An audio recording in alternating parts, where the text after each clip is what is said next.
Namaste. What is exactly happening in Andhra Pradesh state right now?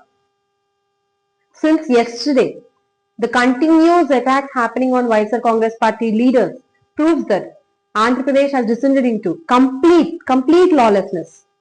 Jungle Raj prevails in the state, violence becoming the routine. With violence becoming the routine. Within 2 days, former ministers, former MLAs have been targeted, showing that this is not a regular thing, but perfectly implemented attack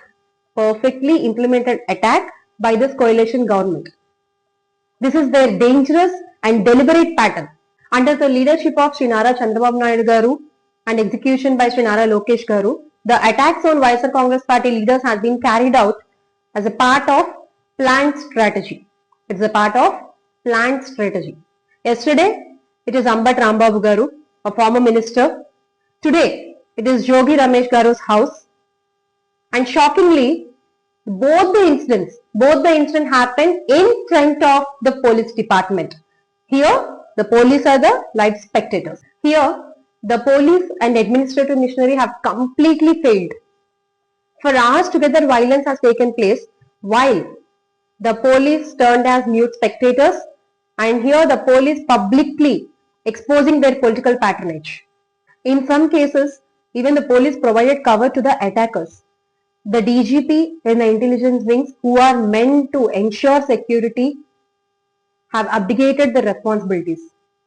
This clearly shows that the mandate given by the people has been misused in an authorized manner. This situation demands immediate intervention.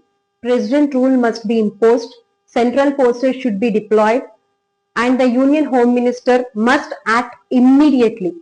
If the correct steps are not taken now, that will only encourage further violence and further damage. And as long as Chandrababu Naidu Garu continues in power, democracy and public safety in Andhra Pradesh remains under grave threat. Make Andhra great again with Jagananna. Johar YSR, Jai Jagan.